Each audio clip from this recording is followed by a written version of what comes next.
was to the Prime Minister, and it's fitting testament that this is his first bilateral meeting. The President will highlight the strong and deep partnership between the United States and Canada as neighbors, friends, and NATO allies. Both leaders will review joint efforts in areas of mutual interest and establish a roadmap for an ambitious and whole-of-government approach on issues such as recovery from COVID-19, a sustainable and inclusive economic recovery, tackling the climate crisis, advancing diversity and inclusion, bolstering security and defense, and strengthening global alliances. Vice President Harris, along with the Secretaries of State, Defense, Treasury, Transportation, and Homeland Security, and the Special Presidential Envoy for Climate, will also be participating in the bilateral session with their Canadian counterparts. Today, the President will also meet virtually with a group of Black essential workers to thank them for their critical roles during the pandemic and to discuss how to encourage vaccinations. The COVID-19 pandemic and the corresponding economic crisis are devastating Black communities. While Black Americans comprise 13% of the U.S. population, they represent nearly 24% of age-adjusted deaths from COVID-19. The President also looks forward to discussing how his American Rescue Plan will deliver immediate relief to the participants, their communities, and the American people by keeping frontline workers on the job with $350 billion in emergency funding for state and local governments, providing $1,400 per person checks to working families, and investing $160 billion in supplies, testing, vaccinations, and public health workforce to defeat the virus. Today, on his weekly governor's call with America's governors, our COVID coordinator, Jeff Zients, announced the 5th consecutive week of supply increases. States will now receive 14.5 million doses this week, up from 8.6 million doses per week when the President took office. That's an increase in vaccine allocations of nearly 70% during the Biden-Harris administration. The retail pharmacy program has also performed well despite the winter storm. We announced last week an increase of 1 to 2 million doses, and our COVID coordinator, Jeff Zients, I should say, conveyed to the governors we will increase that allocation by 100,000 doses this week. Thanks to the President's efforts, we are also on track to have enough vaccines for 300 million Americans by the end of July, and we continue to encourage Americans to mask up, respect social distancing, and abide by the public health guidelines. One more update from here, two more updates on the winter storm. Yesterday, FEMA announced that Texas homeowners and renters in 31 additional counties who suffered damage from the winter storm may now apply for individual disaster assistance. The 31 additional counties join the 77 counties previously approved for individual disaster assistance. In Texas, Louisiana, and Oklahoma, sheltering operations continue to decrease, power and transportation are back to normal, and water restoration continues. However, 9.8 million people are affected by water system outages and remain under boil water notices. Over 9 million liters of water have been delivered or are en route. There are over 200 locally managed water distribution sites supported by local, federal, private sector, and donated resources. Finally, I have one travel announcement, which you all have been asking about. We, of course, remain in close touch with state and local elected officials to monitor the recovery. And on Friday, the President and the First Lady will travel to Houston. The President will meet with local leaders to discuss the winter storm, relief efforts, progress toward recovery, and the incredible resilience shown by the people of Houston and Texas. While in Texas, the President will also visit a COVID health center where vaccines are being distributed. Clearly, there are still more details of the trip coming together, and as we have those, we will make those available to all of you. Go ahead. Thanks, Jen. 2 questions. S&P reported this morning that home prices are up 10% over the past year. We've seen inventories of homes for sale at record lows, and that means first-time buyers aren't able to make the step into housing that's been a bedrock of middle-class identity. What is this administration doing on housing affordability? What do you do with runaway prices? Well, the President is committed to ensuring homeownership is something that more Americans can participate in.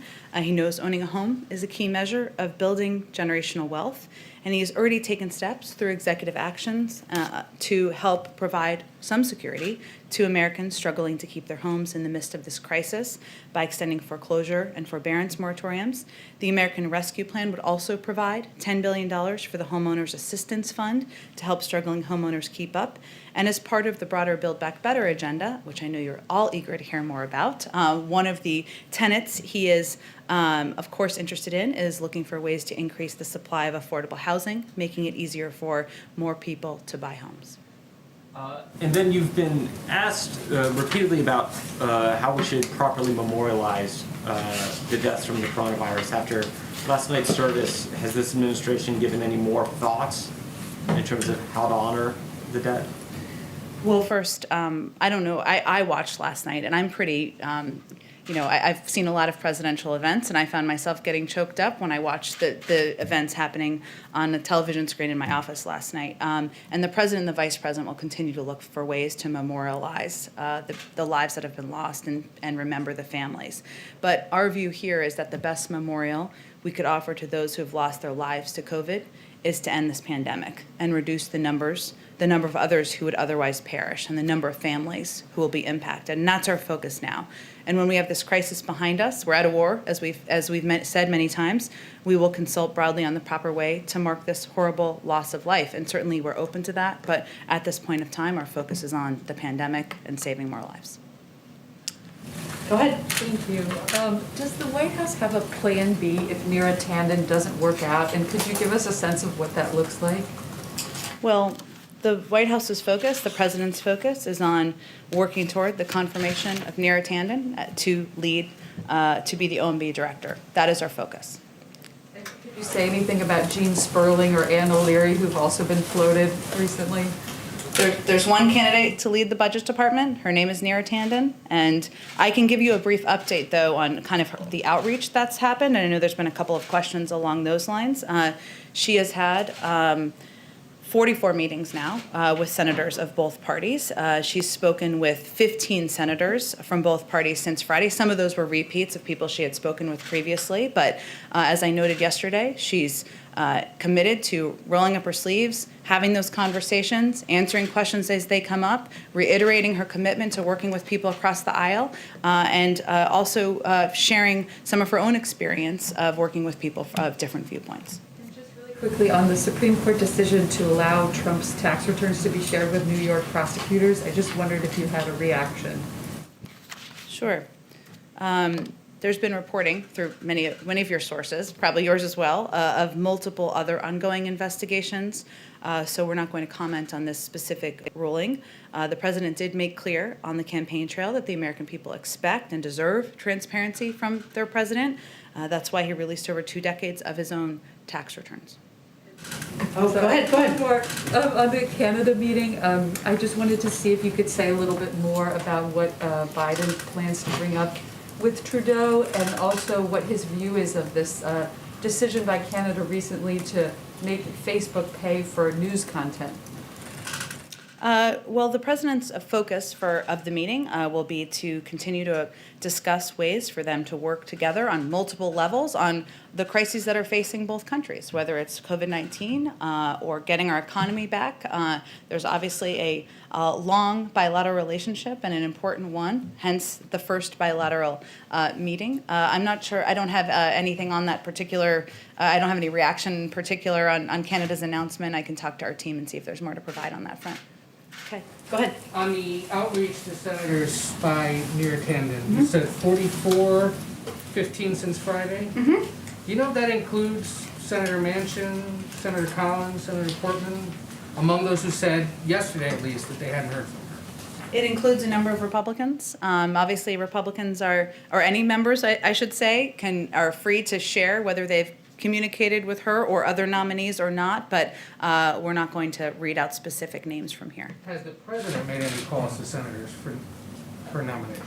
The president is in touch with a range of members of Congress about issues ranging from the American Rescue Plan to his nominees. I don't have any other calls, though, to read out from him either. So that's a maybe. That is, I don't have any more calls to read out. Okay. On Keystone XL, I know that's one issue that will come up today. Obviously, the Canadian Prime Minister feels differently about this than the president does.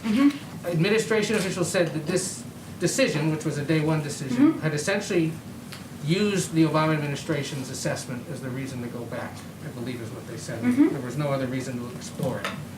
There is an economic effect, though, of course, now. About 11,000 people had jobs connected to this in the United States, at least. What does the White House say to those people, to the Canadian workers who now are going to be out of a job if this pipeline is indeed shut down?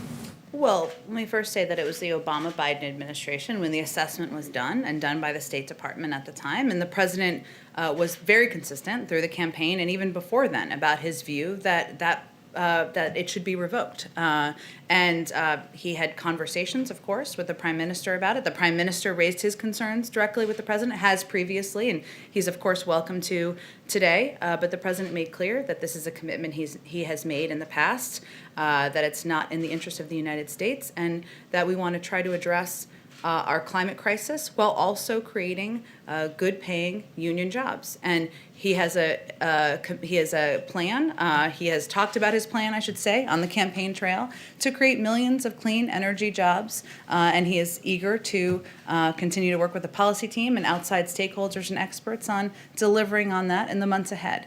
But he believes you can do both, and he has been consistent about his opposition to the Keystone Pipeline. And then the Senate's launched this inquiry into the Capitol assault on January 6th. You know that the House is going back and forth on the composition of a potential commission that would look into this further.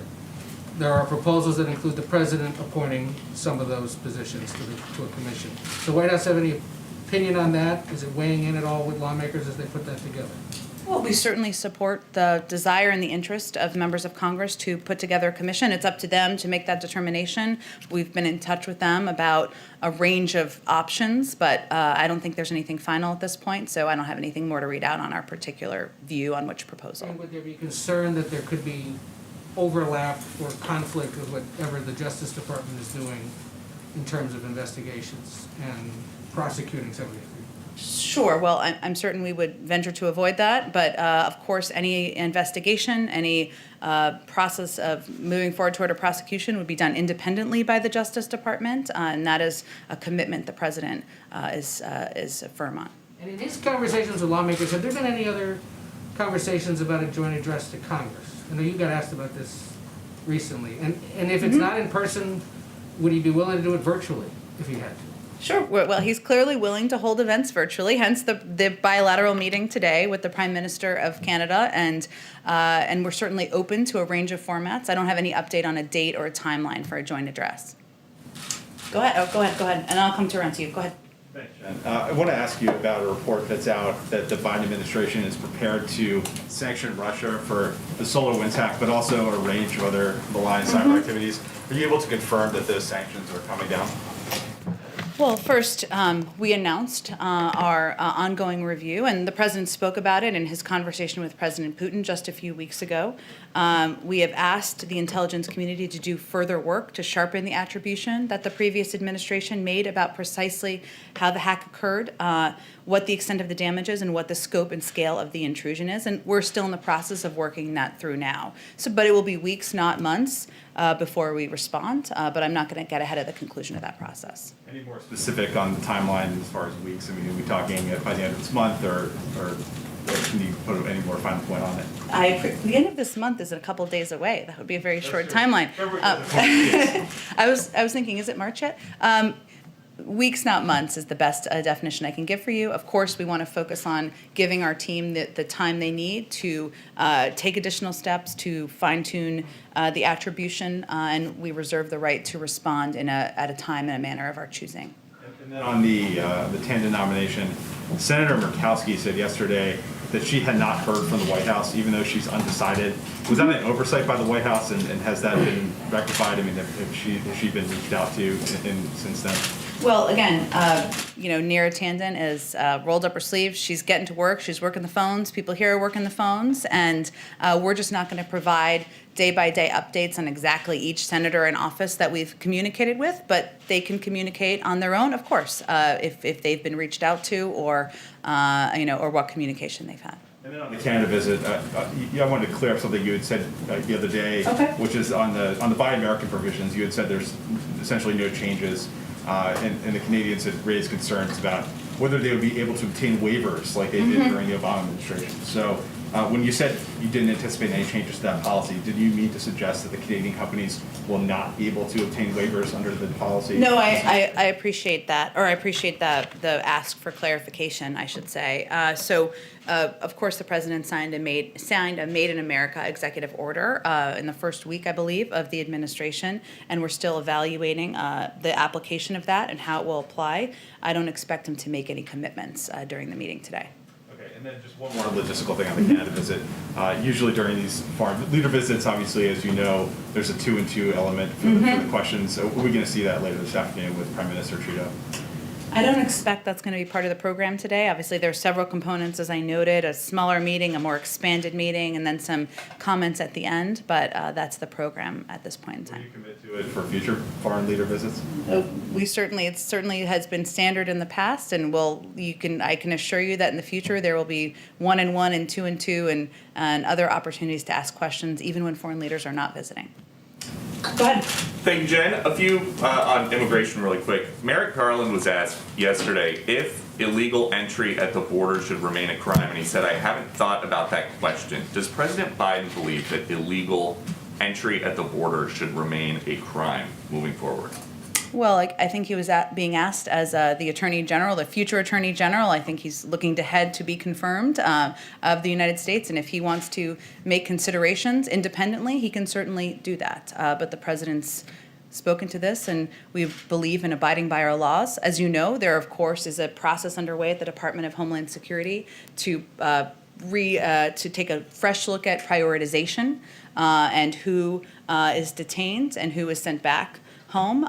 So that is something happening from the Department of Homeland Security. But again, if he's going to lead an independent Justice Department, and it is his prerogative to take a look at any policies under their purview. And to that point, why is the Biden administration reopening a temporary facility for migrant children in Texas? Well, first, the policy of this administration, as you well know, but just for others, is not to expel unaccompanied children who arrive at the border. And the process, how it works, is that Customs and Border Control continue to transfer unaccompanied children to the HHS Office of Refugee Resettlement. That can take a couple of days. I just want to give this context because people need to understand the process. But because of COVID-19 protocols, like social distancing requirements, the capacity of existing Office of Refugee Resettlement shelters has been significantly reduced because, of course, you can't have a child in every bed. There needs to be spacing, and we abide by those spacing to protect the kids who are living in those facilities for a short period of time. And to ensure the health and safety of these kids, HHS took steps to open an emergency facility to add capacity where these children can be provided the care they need before they are safely placed with families and sponsors. So it's a temporary reopening during COVID-19. Our intention is very much to close it, but we want to ensure that we can follow COVID protocols as unaccompanied minors come into the United States. But it's the same facility that was open for a month in the Trump administration. Summer 2019, that is when Joe Biden said, under Trump, there have been horrifying scenes at the border of kids being kept in cages, and Kamala Harris said, basically, babies in cages is a human rights abuse being committed by the United States government. So how is this any different than that? We very much feel that way. These are facilities, let me be clear here. One, there's a pandemic going on. I'm sure you're not suggesting that we have children right next to each other in ways that are not COVID safe, are you? I'm suggesting that Kamala Harris said that this facility, putting people in this facility, was a human rights abuse committed by the United States government, and Joe Biden said, under Trump, there have been horrifying scenes of at the border of kids being kept in cages. Now, it's not under Trump, it's under Biden. This is not kids being kept in cages. But This it's is the same facility. kids. This is a facility that was opened that's going to follow the same standards as other HHS facilities. It is not a replication, certainly not. That is never our intention of replicating the immigration policies of the past administration, but we are in a circumstance where we are not going to expel unaccompanied minors at the border. That would be inhumane, That is not what we are going to do here as an administration. We need to find places that are safe under COVID protocols for kids to be, where they can have access to education, health and mental services, consistent with their best interests. Our goal is for them to then be transferred to families or sponsors. So this is our effort to ensure that kids are not in close proximity and that we are abiding by the health and safety standards that the government has been set out. Just quickly on climate, last week the climate envoy John Kerry said that there are only 9 years left to save the world from the effects of climate change. Does President Biden share that assessment? 9 years. I don't have a new timeline to give you from here. I can confirm for you, though, that the president agrees with former Secretary Kerry that it's a crisis, that time is of the essence. We need to act quickly, and that's why climate is a key part of his agenda. Go ahead. I have follow-ups on immigration, but I know Caitlin's. Oh, sorry. Go ahead, Caitlin. Go ahead. I can wait for your immigration. Well, yeah, just because, picking up on this discussion about the HHS facility versus Customs and Border Protection facilities. There's a law that says you're supposed to get kids out of those facilities, a CBP facility, within 3 days. Yes. But data we obtained said that there were at least 179 kids had spent more than 3 days in those kinds of facilities in January, despite internal policy dictating that all minors should get out within 3 days. Immigration attorneys that work with these kids, advocates, seeing all of this and saying, this isn't that much better than what was going on before. In regards to the HHS, the use of the HHS facility, they say it's a step backwards. So there's the criticism that was made by candidates Biden and Harris, and then there's the criticism concerned now of these attorneys who work with and represent these children who say, this isn't much different than what the Trump administration was doing. Well, What say you? let me first say that you're right, that there's about a 72-hour time frame where kids should be transferred from CBP facilities to HHS-sponsored facilities, and that is certainly our objective. In terms of the specific kids that you mentioned, I would send you to DHS to give you more information on that. But that is not what we are hoping to achieve. We want these kids to be in facilities where they are getting access to health and medical assistance, to education. As you know, there are a number who have come into the country, and we're trying to manage that as well and ensure that we are able to transfer them as quickly as possible. Not just to stay in the HHS facilities either, to get them into families and sponsored homes. That is our human and moral objective from this administration. But I would send you to DHS for any more specifics on those kids. It's a fair question. And I asked you a few weeks ago when you guys announced the outlines of the immigration executive orders, what is the message to people in Central America who are thinking of making this trip? You gave an answer then. I guess I'd ask you, is the administration, is the U.S. government doing enough to make clear to that part of the world it's not worth making this kind of a trip? Well, we can always do more. And I think the challenge here, as you know, is that people are fleeing prosecution.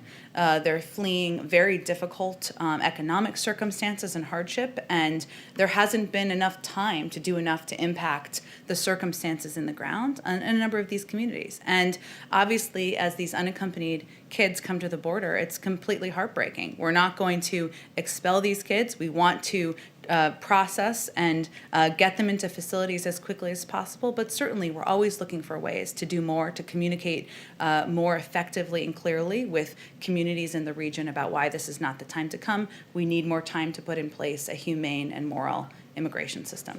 Parents should not be sending their kids north right now. Absolutely not. This is not the time to come. We have not had the time to put in place an immigration system, an immigration policy. We don't have the processing we need at the border. Obviously, we're continuing to struggle with facilities to ensure that we're abiding by COVID protocols. So this is definitely not the time to come. Go ahead, Caitlin.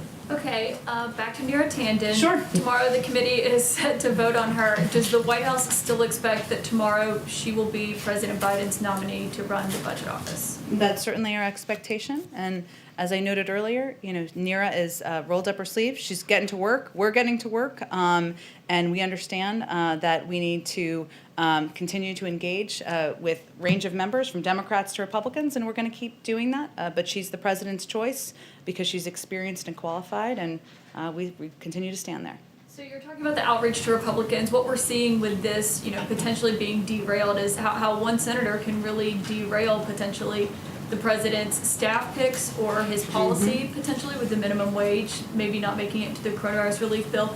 Is he frustrated by that, and how does he plan to handle that going forward? Well, the president comes to this role having served 36 years in the Senate, so he has the benefit of experience of recognizing the power of any one individual senator or one individual member, and he certainly respects that. We disagree, as we talked about a little bit yesterday, with the senators who have come out in opposition to Neera Tanden, but we all are also going to look for ways to work with them on the president's agenda, and that's the experience he takes and the perspective he takes to this office. Senator Manchin has proposed an $11, or says he will propose an amendment that would make the minimum wage increase $11, not the $15 that President Biden has proposed. Would he sign a coronavirus relief bill that had an $11 minimum wage in there? Well, the president proposed $15 because that's what he feels is right for the American workers, I should say, and the men and women who are working hard, just trying to make ends meet, and that's why that number was in his package. It hasn't even passed the House yet. We expect that to happen this weekend. There'll be an opportunity for Senator Manchin and others to put forward ideas and proposals, and we'll see where that process lands. But he proposed the $15 increase for a reason, and he stands by it. And he said that he would be open to compromise with this. So is $11 something that he would be willing to compromise with Manchin on? Again, there's going to be a process that works its way through the Senate. We don't even know where it's going to end up outside of when it works its way through the birdbath. I just want to keep just using that phrase here. And we expect that to happen in the next couple days, and then we'll see where it goes from there. Okay, my last question is on the meeting with Canadian Prime Minister Trudeau. Canada wants to get vaccines from the U.S., mainly the Pfizer plant in Michigan, but so far the U.S. has a contract with them that their first 100 million doses are going to the U.S., and they expect that, according to the advisors, by the end of June. So does that mean Canada should not expect to get vaccines from the U.S. until at least this summer, until at least June? Well, the president's first priority is ensuring every American is vaccinated. And our focus right now is getting shots in arms at home. He will, of course, he looks forward to engaging with the Prime Minister, as we've already discussed. And there are multiple ways we can work together on a COVID response. All options are on the table down the road, but I don't have anything to update you on about Pfizer providing vaccinations, other than we remain committed to getting Americans vaccinated. So you don't expect him to give Prime Minister Trudeau any kind of timeline of when they can expect to be able to receive vaccines from the U.S. and Canada? I don't anticipate that, no. Go ahead. Thank you, sir. Two questions, if I might. The first one, polls have shown that 3/4 or so of Republicans still apparently believe that the election was stolen. This is what the president calls the big lie, and obviously that has been connected to the events of January the 6th, which some liken to terrorist action and so on. So no, it's a serious issue. How does the president feel about former President Trump going to Cpac this weekend? You'll have a huge audience. It's an enormous platform. Does the president think that's actually a problem, a threat, in his view? Well, the president's view is that we've spent a whole lot of time, not we, but in this briefing room, talking about President Trump over the last few years. I guess for good reason, he was president, and that his view is we're going to spend the time focusing about the American people and our objectives to help them and our commitment to helping them. So I wouldn't say he's thought a lot about the former president's visit to, I was going to say performance, maybe that's appropriate, at Cpac. But if he goes with the former guy's strategy, which I guess you could boil it down to that, obviously former President Trump isn't just going to sit on his hands. He's got his message to give out, and the point is this message, according to President Biden, is literally dangerous. So does he have a problem with such a high-profile person giving out what he thinks is a dangerous message? Well, we haven't even seen the former president speak at Cpac. Obviously, President Biden has spoken to his concerns about the rhetoric of the former president, how he was unfit for office. That's why he ran against him and why he defeated him. But we're not going to spend too much time here focused on or talking about President Trump, former President Trump. Afghanistan. Given the concerns about the timeline of this withdrawal, and it all looks rather up in the air now, and is the president worried in the longer term, bigger picture? Is he worried that the Taliban are going to take over Afghanistan once the US pulls out? Well, obviously, there's a timeline for a decision on the next steps here. I don't have any update on that. And once that's made, we can certainly have that conversation. Would you be okay with that? If the Taliban ruled Afghanistan? Certainly, I wouldn't say no. I don't think he would say he'd be okay with that. But again, there's an ongoing process of considering the next steps in Afghanistan. That's an ongoing discussion, and I'm not going to get ahead of where that sits at this point in time. Go ahead. Yes, two questions, if I may. The first, we're approaching tax season, and by some estimates of the unemployment assistance that states have paid out, more than half of it Americans have not withheld taxes on. So is the administration concerned that there may be millions of Americans who are going to face a surprise tax bill, some of whom are still unemployed? And has the administration considered changing the way the IRS looks at least the pandemic-related unemployment assistance, treating it like disaster aid, and so it doesn't have taxes withheld? That's a really interesting question. I would certainly send you the Treasury Department for that. I'm happy to help you make a connection there to discuss that further. And the other question is, does the administration have a response to the raid in the Republic of Georgia where the top opposition leader was arrested by government forces yesterday? Is there any consideration of sanctions or other kind of pressure on the government of Georgia? Yeah, I certainly saw the reports this morning. I didn't have a chance to talk to our national security team, but we'll venture to get you something after the briefing on that as well. I didn't help you much today. I'll try to do that after the briefing. Go ahead. Thanks, Jen. A few points, but I just want to pick up on what Sebastian was asking about former President Trump first. Sure. It sounds like you just plan to ignore him and essentially try to deprive his message of oxygen. But do you plan, or does the White House plan rather, to engage with him in any way, particularly if he launches political attacks on this administration and its policies? In what way engage with him? I mean, push back in any way on those? I mean, again, as you said, you can't know what former President Trump will say during Cpac, but it's pretty likely he'll have some things to say about the sitting president in this administration. So do you plan to engage with him on those things, or I guess we'll have to watch and see. But our overarching objective is to keep the focus not on any one individual, whether it's the current president or the former president, but on the American people and what we're doing to help bring them relief, to get the pandemic under control. And certainly there's been more than enough time spent on former President Trump. And so if there's not a reason to do it, we're probably not going to be adding more commentary on it. On the topic of immigration, the Biden administration is also reopening a detention center in Florida, formerly known as the Homestead Detention Facility. The administration plans to house migrant teens in that facility. Will that also be a temporary emergency center like the one you were discussing before?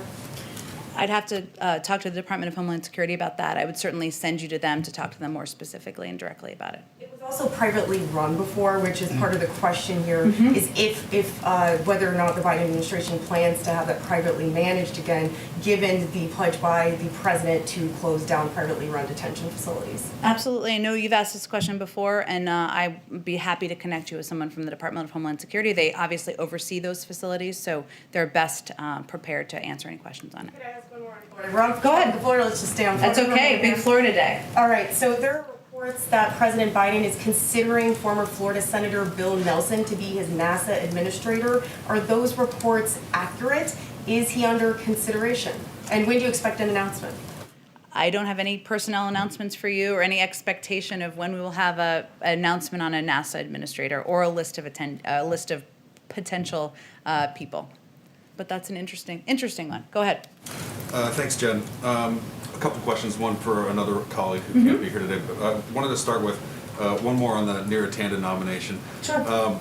Does the administration believe there is a double standard at play here, that Republicans and perhaps some Democrats are pointing to her partisan tweets, offensive tweets, as a reason to oppose her nomination, and that they have not held certain men to the same standard? Well, the president was proud to nominate a historic set of nominees who not only were, many of them were barrier breaking, including Neera Tanden, but also incredibly qualified and experienced. And he certainly believes that members of the Senate are going to consider them and will continue to consider them with the best of intention. So from here, we're going to keep our eyes focused on outreach to Democrats and Republicans and working toward getting Neera Tanden confirmed so we can get the budget process moving. from a colleague regarding Postmaster General DeJoy and his appearance before the House Oversight Committee tomorrow, and some proposed changes that he has put forth that some people are concerned will slow down mail further, raise the cost of mail, do away with airmail. The question is there any indication when President Biden will appoint members to the 3 vacancies of the Board of Governors for the Postal Service? Sure, it's a great question. It is a priority for the president to appoint, to announce the appointment of, I should say, additional members of the Board of Governors. As you are familiar with, but others may not be, it's really up to the Board of Governors to determine the future leadership of the Postal Service, and we certainly recognize that filling those vacancies is an important step in that process. So it's a priority. I don't have a timeline for you on when those will be announced, though. Go ahead in the back. Thank you, Jen, about the bilat between the Prime Minister and the President. The expression used is a roadmap for renewing Canada-U.S. relationship. From the White House and the President standpoints, how did the relationship needed mending?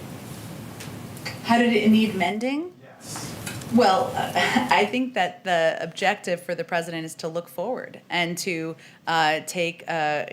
continue to build the relationship with Prime Minister Trudeau, obviously who he knew previously from when, or had engaged with previously from when he was vice president, and to work together on addressing many of the shared crises we're facing, from economic downturn to COVID-19 to issues in the global community. And I don't know that they're going to spend a lot of time analyzing the past. They're going to look to the future.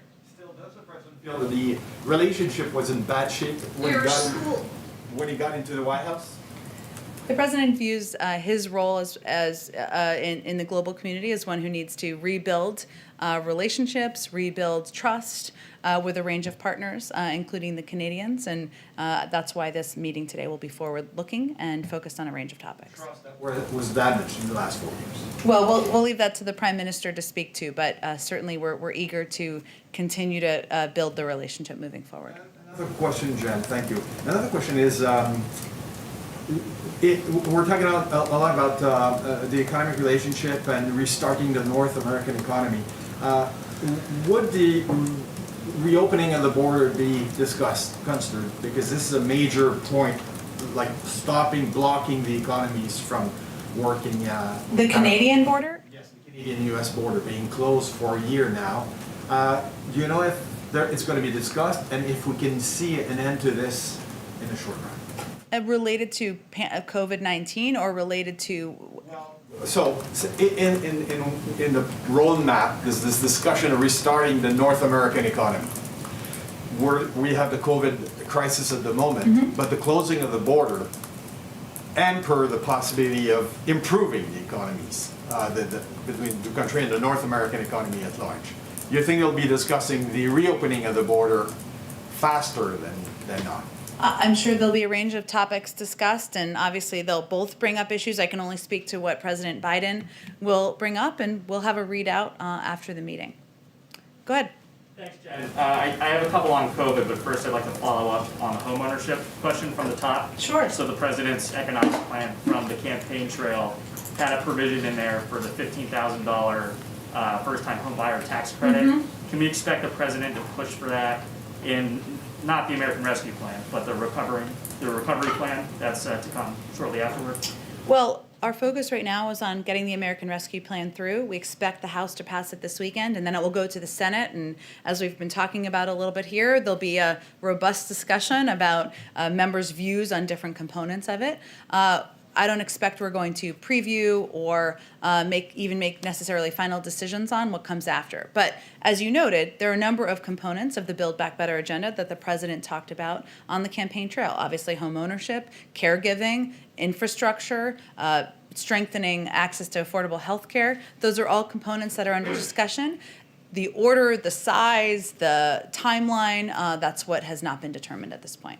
And then on COVID, Jake Sullivan's been expressing some concerns about the World Health Organization's latest assessment, specifically because China has not really handed over any of its data from the early months. Yeah. So when can we see some traction on a U.S.-led assessment, like Sullivan's been suggesting, or perhaps some details on how we can force the world community to exert pressure on China to open up its doors and be transparent.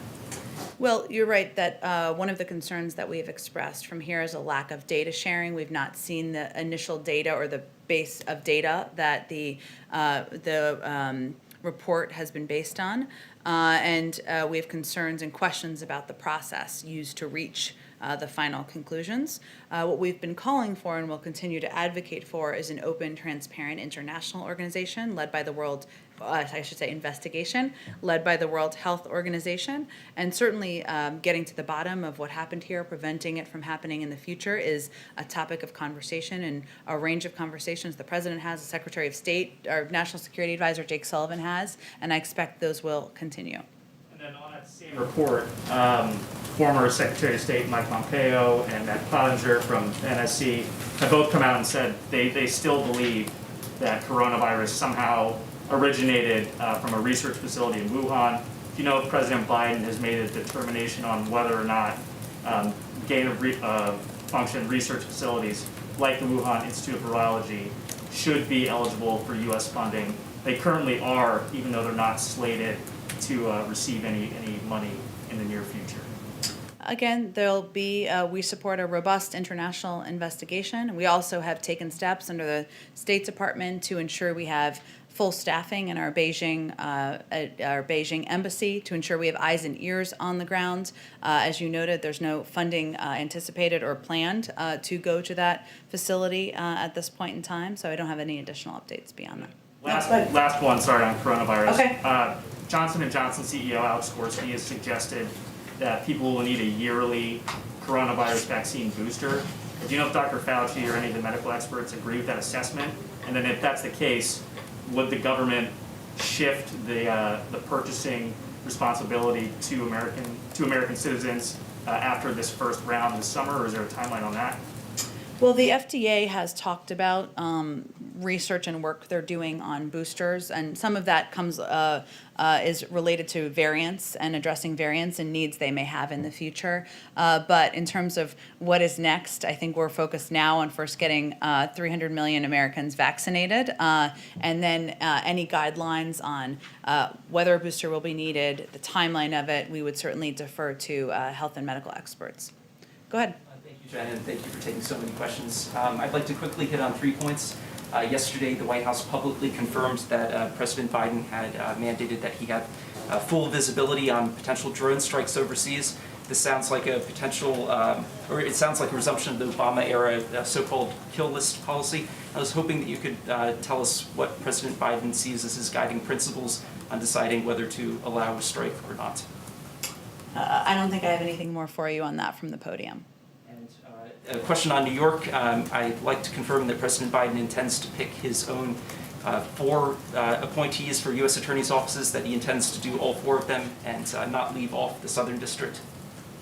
That he intends to nominate? Nominate his own people for each of the 4 U.S. attorney slots in New York. I don't have anything for you either on kind of upcoming personnel announcements. Obviously, there was an announcement made just last week or the week before about U.S. attorneys, and that went through a normal process, but I can certainly talk to our personnel team and see if there's more on that front. And another one, the focus, or one of the focuses on the Hill today is on the Capitol riot, and I wanted to follow up on that. There's been some talk about the potential need for greater surveillance of domestic threats. After 9/11, of course, the government secretly reinterpreted the Patriot Act as allowing the dragnet collection of our phone records. Is the Biden administration committed to not secretly reinterpreting laws to expand domestic surveillance? I think the president's spoken to this in the past, including when he was vice president. Our focus right now is on, of course, supporting the hearings that are happening on the Hill, and we will remain engaged with members of Congress about how we can work together to address gaps and to prevent it from happening in the future.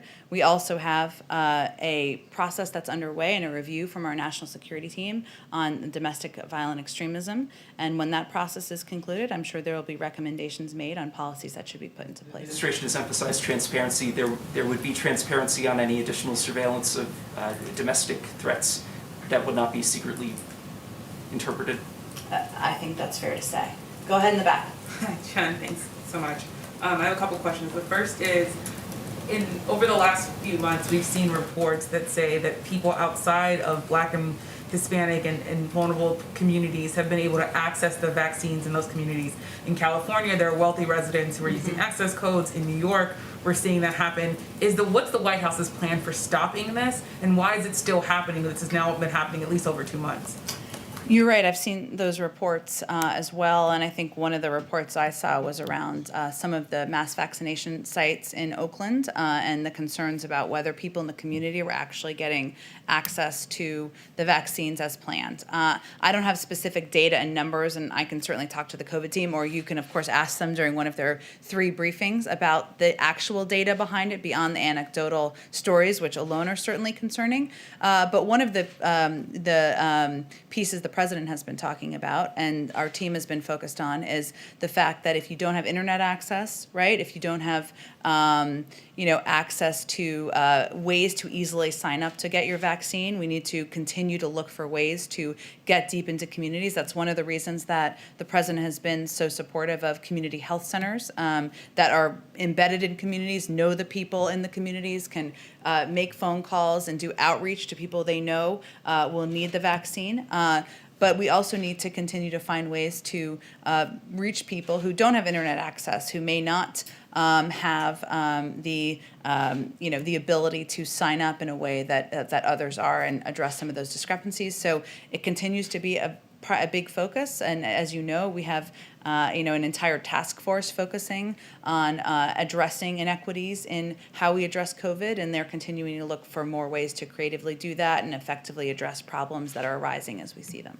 Just to clarify, on that point, there's a team that's working specifically on trying to stop wealthy residents or people from outside communities. I think what I was conveying is, as you know, there is an equity task force that's a part of the COVID team led by Dr. Marcela Nunez-Smith, and obviously reports that individuals who are not from the communities intended to be the primary recipients of the vaccines, if that is certainly something they would focus on and work on issues to address. I would encourage you to ask them about that at the next COVID briefing, though. Questions. The first is, you stopped short of saying that President Biden would sign H.R. 40, the bill to study reparations. I just wonder, now that it's been a few days after the hearing, whether or not there's any update on that, given that the president has said that he would back a study on reparations. So you certainly would back a study. I don't think anything's changed, though, from what I conveyed a couple of days ago. He stopped short of saying he would sign the bill. I said he would support a study, and he certainly would. And we'll take a look if there's legislation that is passed by Congress. And then at the joint hearing today on the House on the attack on the Capitol, there was an officer, Captain Mendoza, who says she still has chemical burns on her face and hasn't fully healed from that attack. I wonder if the White House is considering any sort of effort or any sort of fund or any sort of help to officers and others who are still recovering from their injuries. That's certainly something we'd be happy to have a discussion with members of Congress on, and I know they have also expressed gratitude, as has the president, for the work of the members of the Capitol Police and the sacrifices, of course, some made, but also those who have been injured in the events of January 6th, and we're certainly open to having that conversation. One more on sexual assault, and the Pentagon says this week they'll announce the naming of a commission on sexual assault in the military. Senator Gillibrand and others have written to the president saying that this needs to be an independent commission that's outside of the DOD. I'm wondering if the president is planning on appointing anyone to that commission, if he's been briefed on this issue, and if that thought of it being set up outside of the Defense Department is top of mind. It's certainly an issue that he has thought about, talked about, engaged with policy experts internally on, and including with Secretary Austin. I know during the transition and probably since then, but I don't have anything more for you on kind of the format of it. I think right now it's under the purview of the Department of Defense, hence why they discussed the issue. Thanks. Thanks, everyone. Thank you.